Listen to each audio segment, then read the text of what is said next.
Number 58. Taking the number 58 slot with a combined boss score of minus 2,870. At seed 37 of the Hades Cup, we have Stealth Sneak's malnourished underachiever of a cousin, Sneak Army. This specific version is distinct due to being surrounded by 6 level 1 enemies, which at this point in the game is like bringing a bunch of puppies to a gunfight. So that poor janitor is going to have to clean up so much mess. To their credit, the green requiems need to be dealt with to stop them from healing the boss. That's something, I guess. And I guess they do grant an additional 600 points. Functionally, it's the same as early game Stealth Sneak, except Clayton has been replaced by a few low-level Heartless meat shields. They even left in the invisibility gimmick. Not that it matters, since the shadow is still clearly visible on the ground like a giant neon sign saying, "Here I am, spank me harder." The only real threat here is, and I'm stretching the word, threat, is a bug where the boss becomes invincible during its laser eye attack. That's it. You can still damage them, you just can't deal the finishing blow. On its own, it's just a stronger version of Stealth Sneak. It has 3 resistances to fire, blizzard, and, of course, stun, granting it an additional 750 boss points. It has 1 immunity on top of that to stop spells. Other than that, it's slow moving, only being tier 2 in movement. It has slow attack speed, low DPS, and it's very unlikely that this boss is going to end your win streak in the Hades Cup. As a bit of trivia, this Heartless demonstrates that Emblem Heartless have shadows even when they are invisible, while Pureblood Heartless, such as these Invisibles, don't, even when they're invisible.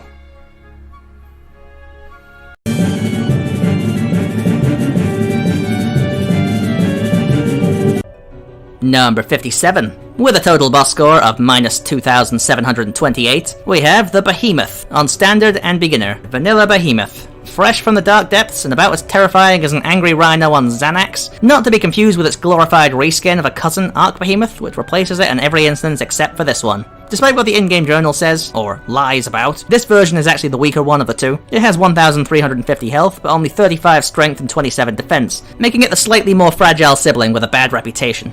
Unlike the Proud Mode version of this fight, this Behemoth isn't vulnerable to EXP0 shenanigans. But don't worry, because we can still cheese the ever-loving darkness out of it. Just summon Bambi, jump cast gravity at the horn, and 90% of its HP disappears faster than your will to live after being forced to watch the unskippable cutscene that plays straight afterwards. The final chunk of health might require a few actual attacks, but let's not pretend that makes this thing challenging. Despite having lower stats, the OG Behemoth is actually slightly more dangerous than its 2 cousin types for one major reason. Sora will not have access to Super Glide at this point in the game, meaning that whenever he does his Thundaga attack, Sora will most likely get hit by it. You can iframe your way through it with Leaf Bracer, or by summoning, or by timing a dodge roll just right. However, 9 times out of 10, you're not going to be able to outright avoid damage by getting far away enough. Artificial difficulty. Truly the peak of game design.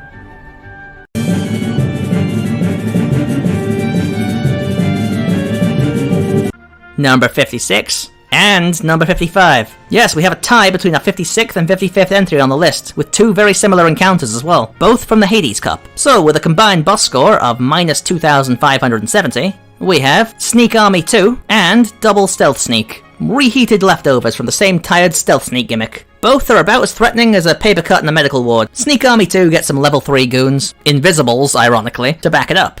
All while getting to pretend that this actually changes anything. It doesn't. Now, Double Stealth Sneak gives you 2 of the same boss, but with no help. It's technically double the health, sitting at a combined 1200 HP. The mob boost from the Invisibles grants the exact same additional boost on this list to the health bonus from the second health bar in the Double Stealth Sneak fight, making the 2 of them exactly equivalent to each other in difficulty. Both variants have 40 strength, 30 defense, and they resist fire, blizzard, and stun, and they're immune to stop. Like all Sneak armies, they move very slowly, hit slowly, and keep reminding you that invisibility could be a really cool mechanic, if their shadow wasn't permanently glued to the ground, making it the equivalent of a kid playing hide and seek and thinking he's invisible because he's under the table. One is slightly trickier than Sneak Army 1, and the other is literally double the bosses but with no mob help. I suppose if you want to get technical, one fight has more Invisibles while the other has more Invisibles. Haha.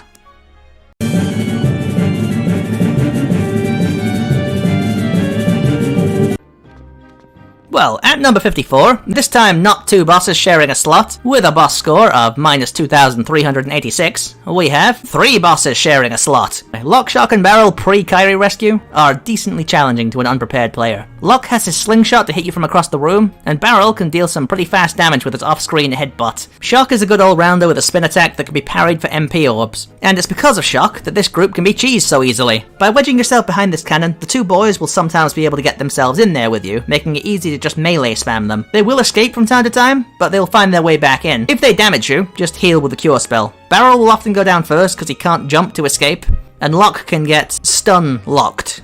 in there with you for another easy win. Shock cannot enter there at all, and since her spin can be parried for MP orbs, you essentially have infinite MP while hiding there for a pretty easy boss fight. Lock has 150 health, Shock has 120, and Barrel has 180, for a combined boss score of 450 health points. Not very high for this point in the game at all. Other than that, they all share the same stats and resistances to Fire, Blizzard, and Stun. These three are actually pretty surprising in the speed department too. As tier 4 bosses, they're the fastest that we've seen so far, and only one tier below the maximum speed a boss can have. They have very fast attacks despite their low DPS. They give many players, experienced or new, a run for their money. As trivia, these three are the only bosses that are always fought together in every game you encounter them in, including the Prison Keeper fight in Kingdom Hearts 2, where it makes use of all three attacks simultaneously: fire, darkness, and physical damage.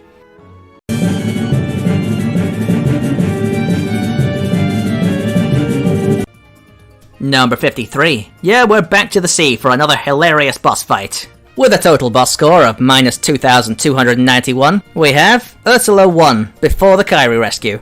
Yeah, we're still in the negatives after 30 plus bosses. Ursula takes very little damage normally, so you have to spam spells at the cauldron until it overloads and stuns everybody nearby. You actually don't need to change the spells based on the colour of the cauldron. Pro tip: fire is always the best one because it casts very quickly and costs the least MP to use, and it's essential to conserve MP in this fight. Of course, if you get soft-locked by not having enough MP restoration, this game, like the bro it is, has got you covered. Simply commit domestic animal abuse on her two poopsies until you eventually, slowly, wish that you'd brought more MP. They fight back hard, because of course they do, which forces you to use Cure, which forces you to hit them more to get more MP back, which causes you to have to Cure, because nothing says fun like healing in the middle of a fight you didn't want to have in the first place. Thank God you can skip this fight by going to Halloween Town instead. It's like the devs knew how bad players would want to skip this trash. At least you don't have to reduce all of her HP. She'll eventually give up and run away when you do enough damage. Ursula can be damaged normally when she's not stunned. It's chip damage, and she'll go back into a long spin animation which wastes time and gives Flotsam and Jetsam an opportunity to flank you. She actually has a lot going for her with 5 immunities,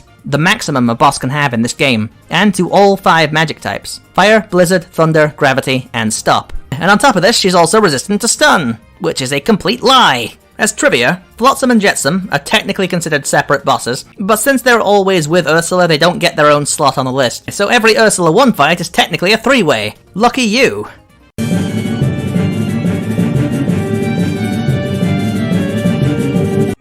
Number 52. With a boss score of minus 2,279, we have Leon 1. Yes, the battle that all of us had to retry about 50 times before we finally got it. A young Japanese boy finds himself in an unfamiliar world where he's suddenly approached by an older man with a gun blade. "Hey kid, you're looking kinda lost. You look like you could use some freedom." America, fuck yeah. Japanese Keyblade versus American Keyblade. The epic battle to end them all. Hiroshima versus Pearl Harbor. The rematch. You can cheese Leon very easily. Just lead him around the map and spam air combos. You can also just stand on this conveniently placed ledge and just watch him jump endlessly. You can even take potshots at him if you time it right. It's like watching a bad episode of Family Guy. Correction, it's like watching an episode of Family Guy. You can cheese him even harder by standing on a better ledge and catching him in the air. It looks like we found Tigger's lost cousin. I guess that means you're not the onlyest one anymore. You can also cycle him endlessly. 1, 1, 2, 1, 2, 3... 1, 1, 2, 1, 2, 3. Yeah, he's not that hard to beat in hindsight, and his stats are hilariously low for the trouble he gives you. He has less health than a pre-rescue large body, and has even lower strength and defense as well. He has a whopping 3 moves for 300 points, and 1 resistance. And guess what it's to? That's right, he's resistant to stun, because, I mean, who isn't? Well, technically he has more resistances, but they're all irrelevant, because they're to spells that Sora doesn't have at this point in the game, so we can't count those. Other than that, there isn't really much to say. You're expected to be at level 5 to reasonably win. You can take your time before the fight to purchase some armor from the accessory shop, and save the game just in case you lose. For trivia, if you beat him in this encounter, you can win an elixir from the cutscenes after guard armor. Yeah, you're going right in my inventory, and you're never getting used.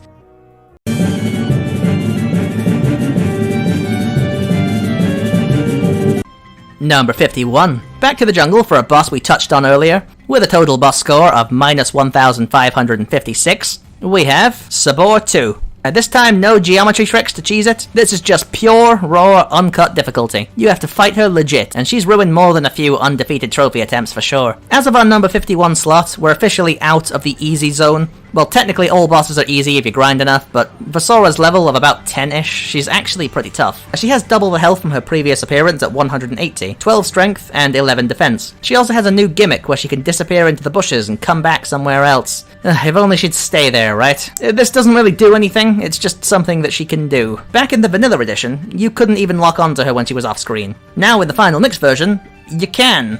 It's like the devs thought about making the fight better in the final mix version, and then proceeded to not do that. She has the typical 3 resistances to fire, blizzard, and stun, and the strategy to win is basically just hide behind Tarzan and Goofy until the fight ends. Goofy's shield can parry a lot of her attacks and open her up for some physical strikes or magic. She doesn't resist thunder, so if you're gonna use a spell on her, use thunder. You don't even need to feel bad about wasting MP because you don't have cure yet. Equip Tarzan with some critical pluses so that he can inflict some decent damage himself, or, you know, give your party some potions.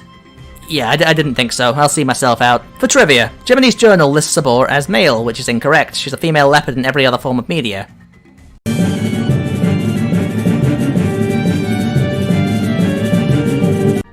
Number 50. With a total boss score of minus 1,548, we have Lock, Shock, and Barrel in Halloween Town, post-Kairi rescue. Their health pool has increased from 450 to 1,200, and their strength and defense are now 35 and 27 respectively. But well, it doesn't matter, we're still cheesing them. They're going down really easily. Just hide behind this cannon and swat at them until they go away. Back here, you'll only end up fighting one at a time, and you can stun lock them into the corner with very low resistance. Shock can't really get in at all, so if you just smack her while she's spinning, she'll drop some MP orbs that you can use to heal yourself, and then just keep cannon smacking them. That'll teach you to insult the true main character by copying his name. You're not Barrel Coon, you're an imposter. Barrel Coon will return. He is the true protagonist. Anyway, these 3 are some of the fastest bosses in the game. Their movement speed is so stupid fast, and their attack speed is no joke either. At this higher level, you might not want to fight them out in the open, even though their DPS is pretty low. You can expect them to run off camera and hit you again before you recover, which can put you in critical condition if you're not careful. As trivia, Lock acts as the ringleader, but Shock is actually the leader of the trio. Barrel is usually just the guy who gets thrown under the bus when things go wrong, probably as a punishment for copying the name of the true protagonist. You probably deserved it, you imposter!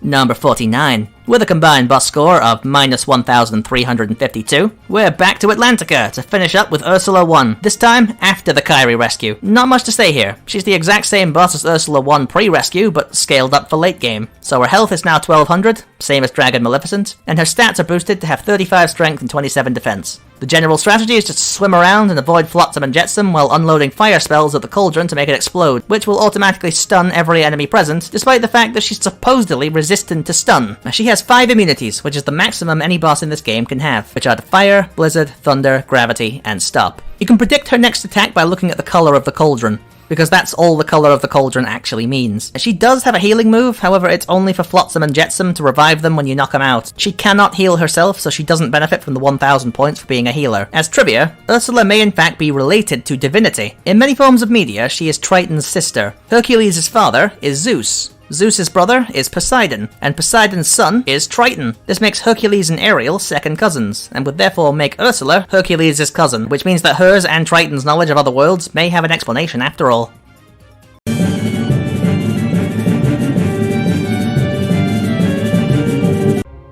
Number 48. With a combined boss score of minus 1,273, we're greeted once again by everybody's least favourite wooden puppet-stealing digestive tract infection, Parasite Cage. Version 2 this time, and pre-Kairi rescue. Unlike his first appearance, this time you're actually forced to interact with him. Congratulations, you finally qualify as a boss. Not a very good one, but you're getting there. The gimmick for this fight is poison. Because of course it is. Get hit by his acid spray or fall into the poison pit, and enjoy the sound of the low health alarm noise. The poison will never knock you out, but it can take you down to 1 HP, which causes us to waste a lot of MP on Cure, because God knows that Donald Duck Healthcare is not going to do it for us. At this point though, we have access to many summons that can grant invincibility, or hit from range, or restore MP endlessly to keep curing at minimal MP cost themselves. Parasite Cage 2 has 900 health, which is actually higher than the 750 health of the post-rescue version of Parasite Cage 1, but that is where the advantages end. It's still weaker in terms of other stats though. It has 3 resistances, fire, blizzard, and stun. and like its previous incarnation, it's still a tier 1 boss, meaning that it doesn't move. Fortunately for this boss, neither do you, since this arena is so small that you'll find yourself getting hit by his wide-ranging body swings and acid spray. But yes, there is actually a way to cheese him. Perfectly timed 3-hit air combos can stun lock him, but mess up once and you're eating acid. Speedrunners manage it, but they're being paid in clout and caffeine, not ease and comfort. As trivia, Parasite Cage can actually walk and move around. The arena itself keeps it still. If you use cheat codes to get it out of its normal areas, it can actually move around on its 4 leg tentacles.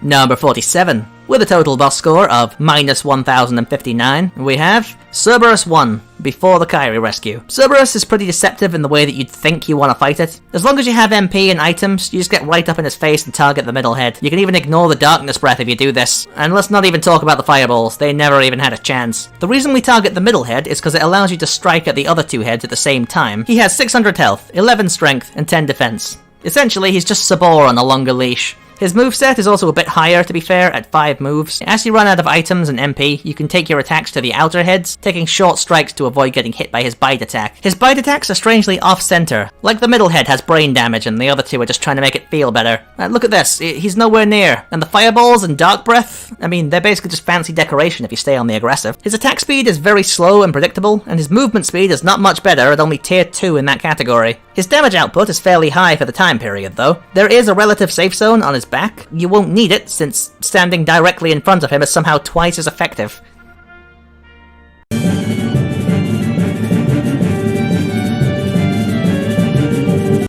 Number 46. With a combined boss score of minus 1027, we have one of our few remaining early game bosses, the Trickmaster. This boss is designed to be too tall to hit from the ground, forcing you to use the table and chairs to gain height to combo it. However, you can just swipe at it from the ground no problem, negating the whole purpose of the furniture gimmick. He will flatten the table and chairs if you use them too much, but we're not doing that because it's slow. So yeah, you can still use the ledge at the back just fine, if you absolutely must engage with the gimmick, but don't be a hero, you're just hurting yourself. Anyway, you can take it to its knees by using Thunder periodically, meaning that despite the gimmick, it's actually not hard to deal decent damage, especially since he's not actually resistant to Thunder, it's just the generic Fire, Blizzard, Stun trio. You can hit it with Fire if you want, but this will actually light its batons, causing it to hit you harder. You can parry its Fireballs if you want to go that route, but it's better to just put it out with Blizzard if he ever does this. The boss has this strange gimmick with Fire and Blizzard. Speedrunners purposely cast Fire on it to light the batons, because that stops him from walking all the way over to the stove to do it himself. Once you get him on his knees, you can perform a few combos, and then use Thunder again when he stands up. With a few ethers on hand, you can take him down pretty quickly, but otherwise he's actually designed to attack the player standing on the furniture, so he's pretty helpless if you just don't do that. As trivia, the stove can be turned on or off by casting Fire or Blizzard on the floor grate. It can be hard to find the hitbox on the final mix version though.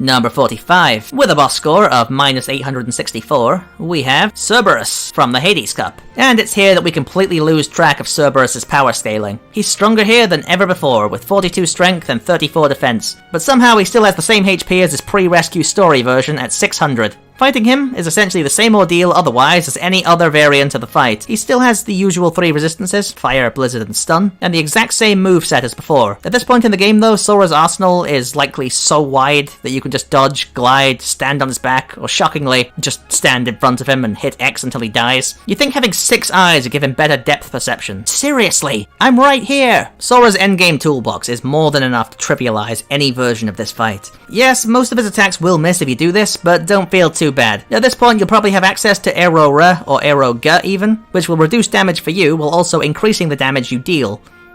You can hit all 3 heads at the same time with Thunder, or Strike Raid, and of course, if he brings your health down too low, just use Cure. For trivia, when Hercules said that he wore Cerberus down before the fight, he might have meant stamina-wise rather than health-wise, because he actually has the same HP here as regular Cerberus. And maybe he inflicted emotional damage.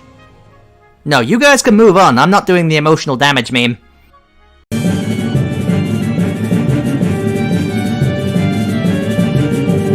Number 44. With a combined boss score of minus 613, we have Cerberus 1 after the Kyrie Rescue. Post-rescue Cerberus is surprisingly the strongest version of this fight in terms of health, at 900. He's of course slightly weaker stat-wise than his Hades Cup variant at only 35 strength and 27 defense, and he still has the same 3 resistances to fire, blizzard and stun, and a single relative safe zone on his back, which will rarely come up considering that he can barely hit you if you stand directly in front of him. Just jump in his face and spam X, that's your strategy. Or if you're feeling quirky enough, you can stand on the other side of the arena and guard his fireballs back at him, or get right up in his face and spam thunder or blizzard to hit all 3 heads. Or, a lot of people forget about this one, you can actually summon during this fight. It's not an official Colosseum match, so Bambi, Genie, Dumbo, they're all fair game here, and considering that this is technically an endgame boss, Tinkerbell and Mushu can be used as well for additional cheap damage at low cost. Okay, now it's getting confusing. He has 600 health in the pre-rescue story fight, which is exactly the same as the Hades Cup fight where he's physically at his strongest. Here in the post-rescue version of the fight, he has the most health by a whole health bar, just slightly less stats than in the Hades Cup. Okay, Hercules, what ungodly tactics are you using to wear him down for us? What happened between you and that dog while we were gone? Answer me, you psychopath!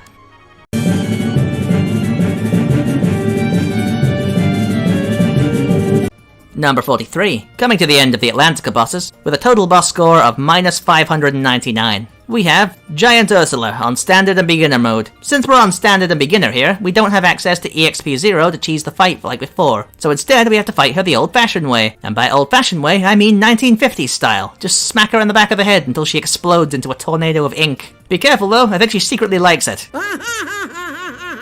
She's got 900 health, 22 strength, and 19 defense, so nothing spectacular. But now she only has 3 resistances instead of 5 immunities. Apparently, wielding the legendary Deep Sea Trident makes her less magical, which is certainly one of the design choices of all time. It also, for some reason, roots her in place, as she has been demoted from a Tier 2 to a Tier 1 boss. The fight consists of swimming in a perfect circle around her while occasionally smacking her in the head while she makes Belle Delphine faces at you. Or, as before, wedging yourself behind her head where you're pretty much invulnerable, and just taking pot shots at her. Her main attacks include a KH2 style Thunder Spell, Blowing, Vor, and Morning Afterbreath. The inhaling move is supposed to be dodged with a mermaid kick, but it actually ends faster if you just let her hit you with it, because who needs dignity when efficiency is on the line? Now, this also creates a huge attack opening since she is clearly not used to exerting herself to this degree.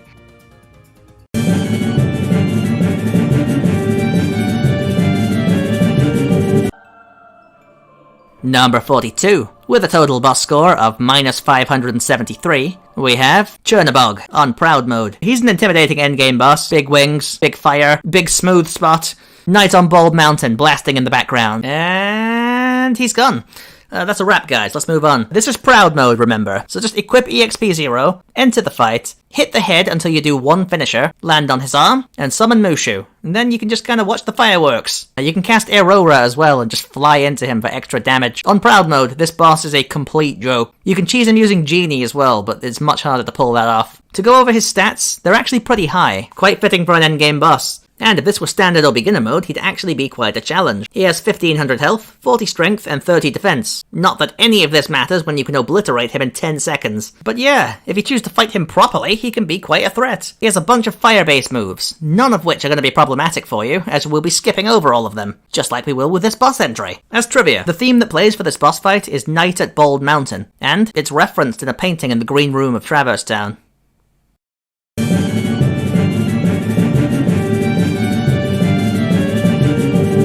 Number 41. Back to Monstro for one last boss. With a combined boss score of minus 543, we have the Parasite Cage 2. Post-Kyrie rescue. Trapped inside the belly of an enormous otherworldly creature, and forced to fight a tentacle monster who likes to climb inside the throat. Yeah, I've watched enough Chinese cartoons to know where this is going. Yeah, if you come back after the Kyrie rescue, you'll find that the guy you've been chasing this whole time wasn't even Riku to begin with. Not Riku. Not Riku. This is actually an alternate cutscene that you can only get by coming back here after Riku steals Pinocchio, and after beating him in Hollow Bastion. Well, whoever he is, he's not here to help you this time, so you can't cheese him with damage storage, but that doesn't stop you from using it to boost your regular damage to help taking it down. You can cheese it by perfectly short hopping into combos to keep it stun locked. Speedrunners swear by it, everybody else swears at it. Use it at your own discretion. And it not only has poison pit traps all over the arena, but also an acid spray that will poison you if it hits. It's not that easy to avoid either. The acid is never fatal, but it can take Sora down to 1 HP. And from there, any other move, including its favourite method of swinging, can take you down from there. He kills Donald and Goofy really quick as soon as you enter the fight, so just summon something and get them out of danger. Genie and Mushu can cast spells at a distance for no extra MP cost. There's pretty much no reason not to use them, they're just additional damage. Then you can waterboard him for 5 to 10 seconds with Dumbo. Let Simba be part of the team, I mean there's no reason not to. Magic spam with Bambi, and then once you're done, get Tinkerbell to babysit your health bar. Not a hard fight, unless you were foolish enough to think it'd be the same pushover from last time.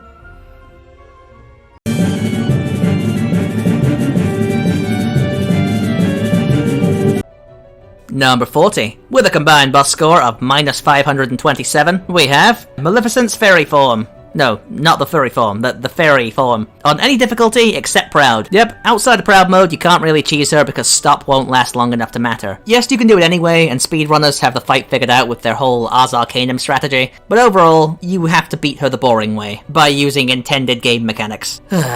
She has 900 health, 31 strength, and 24 defense, 3 resistances to fire, blizzard, and stun, and a lot of her points come from her ability to summon at least 4 level 3 mob Heartless to help her out, those being Defenders and Dark Balls. Well, she has a really long animation for her Meteor of Heaven attack, basically screaming at you to just run to the side. And her most frequent annoying attack is her purple Thundaga spell, which will hit you everywhere except for on or under her floating platform. If you're annoyed by her foreshadowing Kingdom Hearts 3 with her floaty combat, you can actually cast Gravity on the platform to bring it down. Or, if you're feeling especially memeable today, you can just use Dumbo to fly up there, and then dismiss him to get just enough height to climb on top. Despite how fun it is to fly onto her platform with a big flying elephant, it's still more fun to do this. It's just so satisfying for all parties involved. As trivia, Maleficent is not human, she is a dark fairy, and is more powerful than 3 good fairies combined. She has several powerful magical abilities, including supersonic travel speed, thunderbolts, fire attacks, summoning of frost, plant manipulation, and several more as well. Theorists have even linked her dark powers to Chernobog.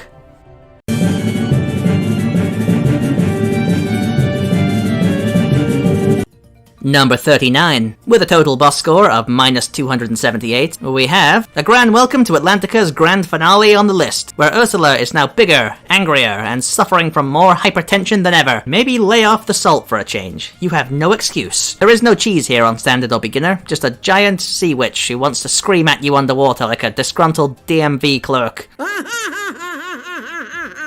Since you can't cheese her on these difficulties, the best strategy is just to smack her in the back of the head as usual. You have to fight her completely legit. So just equip Aero and Cure to your shortcut menu, and then just get your Japanese twink ass in there. You're supposed to use Mermaid Kick to avoid being sucked in by her current breath, or you can just grow up and remember that this is a Disney game. Be a man, get inside of her mouth, and be like Yami Yugi. I've gotta get in there! Thundaga Circle can deal a large chunk of damage if you're too close to her, but for the most part, you can just ignore it and keep up your physical assault. Casting Aero for defense if you need it. She's at her absolute strongest here with 1500 HP, 35 strength, and 27 defense. She's got 3 resistances, and she moves like a rock and hits like one too. Despite all of that, she suffers from Cerberus syndrome, and she can't aim to save her life. Overall, Atlantica doesn't have a whole lot of strong bosses, and at the end of the day, not even a single one of them broke over 0 boss points.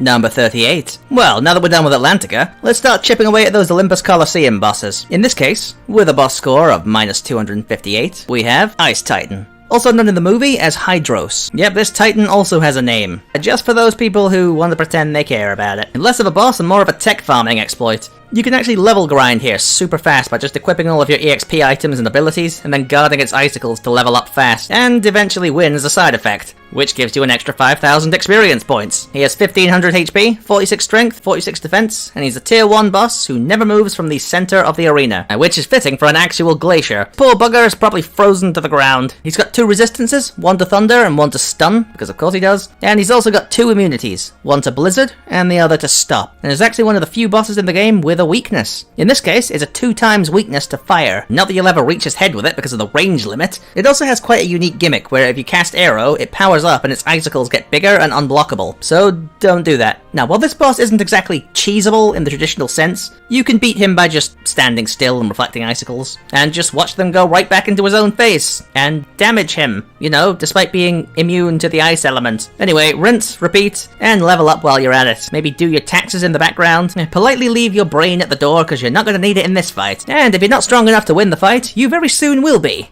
If you're just trying to win and not level grind, then you can rotate around it endlessly and just spam gravity, and then it will do nothing but just rotate on the spot and try and face you, meaning that you can take it down decently fast. Also, you can use the EXP0 damage storage exploit to hit it with some pretty powerful fire spells, which are not only going to be damage storage boosted, but also double strength. Just don't cast arrow and you're good. It's got decent strength, but it's a weak boss. It drops some nice loot though. This Keyblade that it drops is actually the best magic Keyblade in the game, giving +3 to your magic stat, and it's a lifesaver against other more powerful bosses. As trivia, this boss is the only one in the game to inflict 2 unique status effects, those being Slip and Freeze.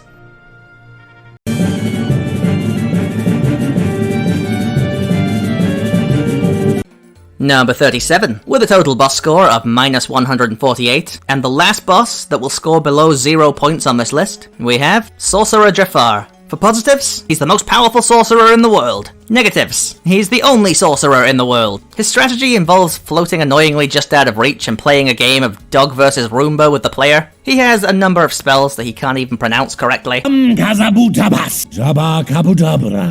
some very high damage when he actually manages to hit you, and that would be pretty dangerous if he didn't have 25 friggin' minutes to heal yourself before his next attack. His laser is pretty hard to dodge, but just like a lot of other bosses, he suffers from Cerberus syndrome, where he just can't seem to understand that you've moved out of the way already, and he just keeps attacking the spot where you were previously standing. He does have a force field if you cast too many spells on him, but you can actually trigger this on purpose to stop him from running away so you can get more combos in. Part of the gimmick with this fight is manipulating his movement to get him on a good platform. The best one is the small one, and you can get this by running in a straight line to the other side of the room, and then running straight back. His most dangerous move is Blizzaga, and yes, that's what it's called by the way, even though it's nothing like the Blizzaga spell we know, where he summons a giant ice storm in the center of the room, which is pretty much always fatal if you get caught in it. But luckily for us, he telegraphs it more than Goku does with his Kamehameha. Every other move he has is too slow or infrequent to take you down, and his fire melee attack actually puts him in range of your attacks, so it's actually the weakest thing he does. In the movie, he turned into a giant snake. This was obviously cut from the game for time, but his snake form does appear in Kingdom Hearts Key.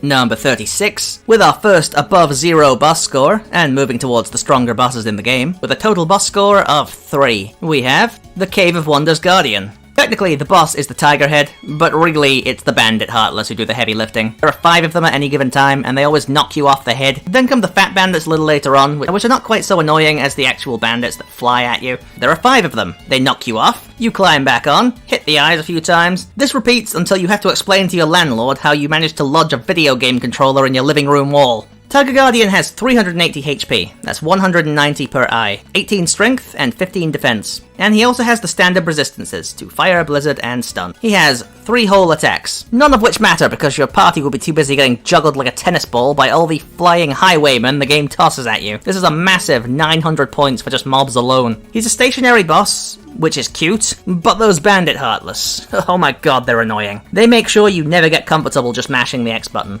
The boss himself is just there for scenery at this point, he can barely even hurt you. If enemy mob attacks counted for score, this boss would break the list for attack frequency. The Tiger Head is just a stage for the Bandit Heartless fights at this point. The real boss is your will to live after playing through this thing for the 50th time in a row, and also that fluffy pillow that you like to scream into. As trivia, the Tiger Head only allows those who are worthy to enter the cave. In the pilot episode for the game, the Tiger Head actually recognizes Sora as being worthy to enter. Not quite who I was expecting, but a diamond in the rough nonetheless.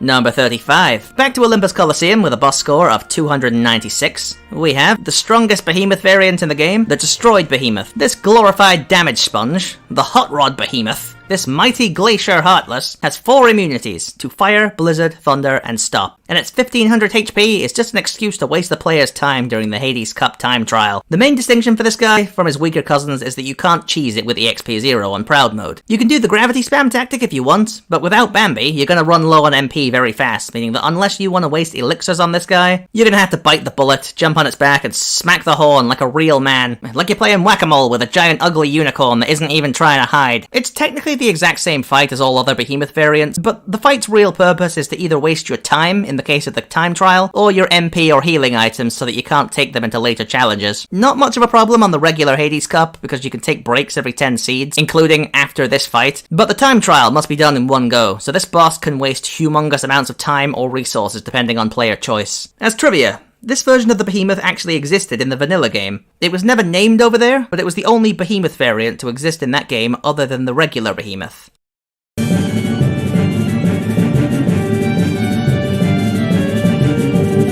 Number 34. So, next on the list, we have to take a trip back to Olympus Coliseum, where we already were. With a total boss score of 476, we have Cloud 1 pre-Kyrie Rescue. This guy is the emo to end all emos, carrying around a massive blade with bandages on it, spiky hair, downer mentality, and bringing down the mood faster than our gravity spell. During the first visit, before the cups are even available, you can fight some pre-tournament seeds, resulting in Cloud Strife appearing at the end. He's got 300 HP, 11 strength, and 10 defense. A sad, watered-down version of himself. So sad, in fact, that he forgot to equip Omni Slash, making the fight super easy. So easy, in fact, that we can just spam triangle and let Donald and Goofy bash his back while you watch from a safe distance. Eventually his AI will catch on to what you're doing and he will start targeting your party first. This is a massive hit to his difficulty level. If you come back here later with a stop spell, you can just use him as a testing dummy for your Kenshiro impression.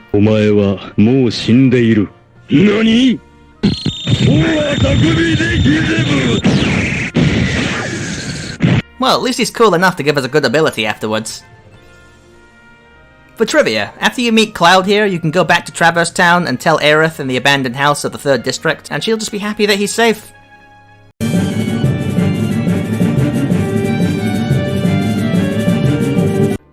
Number 33. Nearing the end of our Halloween Town boss list, with a total boss score of 884, we have Oogie Boogie 1, before the Kyrie Rescue, on Standard and Beginner mode. Yes, Oogie 1, because nothing teaches kids good morals like a sweaty, talking sack who teaches us the joys of gambling. Oh my god, no wonder my generation's so buggered. He rolls dice to either summon one of 3 level 2 Heartless species, Search Ghosts, White Knights, or Gargoyles, or to activate one of his many contraptions, one of which can be a healing machine. So yeah, he's a healer. Simply survive his traps, press the button closest to him, and get up on the ledge for a few hits. And I do mean a few hits, because he counts how many times he gets hit, and then he throws you back down to do the whole thing all over again. He has some pretty low health, even by mid-game standards, but he makes up for it by having 6 resistances. 2 to fire, 2 to blizzard, 1 to thunder, and of course, because he loves to be a conformist, 1 to stun. He's weak to physical combos, which is a mercy because your party members can actually steal your hits and trigger his revenge value faster. Now, unlike the Proud Mode version of the fight, you have to, actually do the fight. Engage with the mechanics. Standard and Beginner has no cheeses to circumvent the battle, so you actually have to dodge the contraptions, raise the platforms, slay the enemies. The strategy: hit dice to lower roll, dodge contraption, press button, beat his sack a few times, rinse and repeat, and then go and touch some grass. As trivia, Oogie Boogie is the only person in the series besides Maleficent and Riku to control the Heartless, something he needed an artificial heart to do.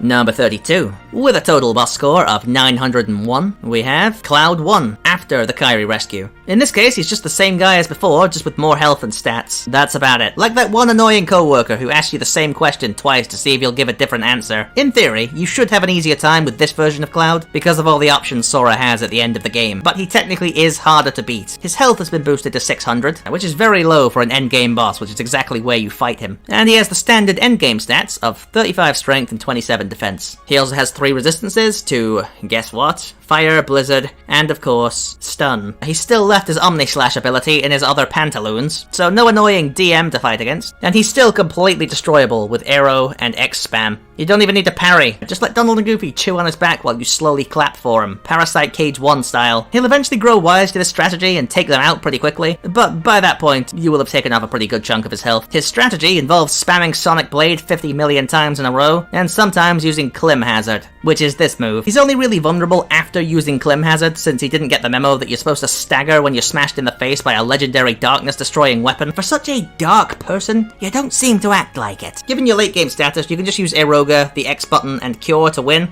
or just use anime memes. お前はもう死んでいる。何?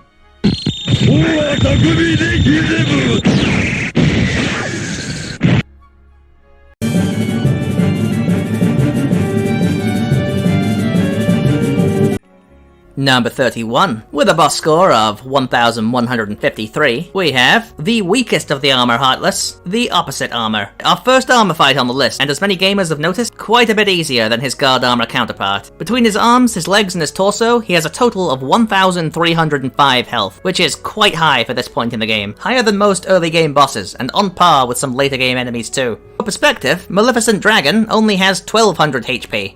It's too bad he attacks at the speed of a PS2 loading screen. The real fun in this fight is getting to run away to a bunch of different spots for a district-wide game of hide and seek. You can hide in the slot where you rung the bell. There's only one attack in his whole arsenal that can even hit you from in here, and that's the cannon attack. You can also trap it behind this pillar, or even behind the unconscious bodies of your best friends. It's relatively slow as far as bosses go, inflicts mediocre DPS, and attacks in a fairly medium speed. Frequently, but not quite so much to be overwhelming. This Heartless is far and away the least threatening armor Heartless in the game, as pointed out by most players who encounter it. It's definitely the most fun though. Just look at this. Where else in any Kingdom Hearts title can you have this much fun? As trivia, the first part of this battle is guard armor. Now obviously this doesn't count towards the health pool due to the fact you can leave and come back anytime and he'll just be opposite armor, but this is your only opportunity in the game to play around with regular guard armor. You can't lead him upstairs or into any of the alleyways as he's blocked by invisible walls, but you can get some pretty cool camera shots of him here.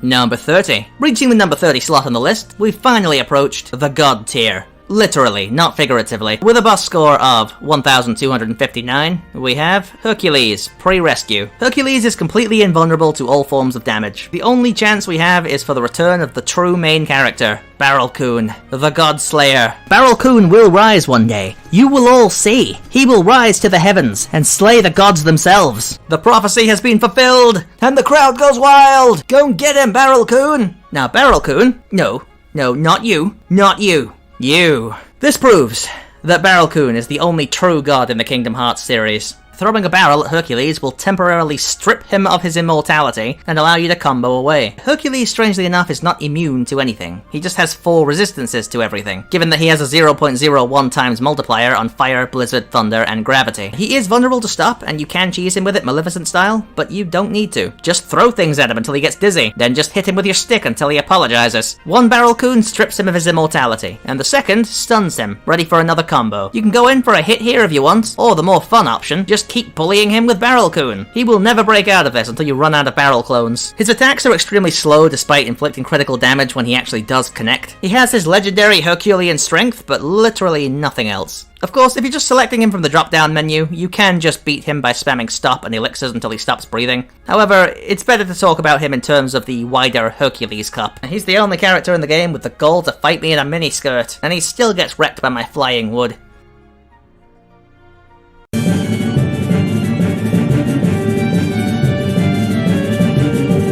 Number 29, and number 28. With a total boss score of 1327, we have a tie between Cloud from Seed 4 of the Hercules Cup, before the Kairi rescue, and Ansem 1 on Proud mode. Yeah, Cloud here is just as difficult as the first stage of the final boss on Proud mode. Just let that sit with you. At this stage of the game, Cloud is the most difficult boss in the Hercules Cup, and unlike the story mode fights, he actually has access to Omni Slash at around about half HP. Omni Slash is a very difficult and very unpredictable move, and you are probably gonna get hit by it, making it very difficult to do a no-hit run on this particular boss. The attacks are seemingly random, and he can delay them with no discernible pattern to trick you into mistiming your dodges or guards. He's invincible while using it, and it lasts for about 10 seconds. Oh, and he spams that a lot towards the end of the fight, which makes this guy particularly annoying. Despite his dangerous new move, he's actually still pretty easy to cheese with stop though. Now just be careful because he can use Omni Slash to cancel the damage you do. He actually shares the same health, strength, and defense as Hercules, but with one caveat. Barrel Coon isn't here to save the day against this angsty Sasuke clone. He has the standard 3 resistances to fire, blizzard, and wouldn't you know it, stun. But let's be honest, you're not fighting Cloud, you're fighting Omni Slash. As for Ansem 1, he's only down here on Proud mode because of the EXP0 exploit. Simply equip EXP0 in the final rest, enter the battle, hit him with one full combo, summon Mushu, and yeah, this is why he's down here. He's not stupidly hard the normal way, but he's a lot less threatening on Proud mode because of this exploit. He has 3 resistances to fire, blizzard, and stun, and he's got 1 immunity to stop, granting him 1,250 points between these stats. He's got tier 3 movement and high damage output, as expected from the final boss. He'll still be dangerous due to the Guardian Ring attack, which can take you out if you aren't able to set up the EXP0 cheese in time, but on the other hand, you can just parry these for extra damage. As long as you land a finisher, you basically win. But you will likely need to use an extra cure spell at some point, so if you count that as difficulty, well, I feel sorry for you, but okay. As a bit of trivia, Sonic Blade, the ability that you get from Cloud after the first fight, has 7 hits, as compared to Ars Arcanum's 13 hits. Ars Arcanum has 7 invincible hits, and 6 non-invincible bashes for 13 total hits. As for Ansem, as I mentioned before, Pureblood Heartless don't have shadows, but Emblem Heartless do. Ansem is an Emblem Heartless. His shadow is missing in the game though. However, if you pay close attention to where the Guardian's tail ends, you can see that the Guardian is just a manifestation of Ansem's shadow. It's also the place where Terra was trapped inside of him.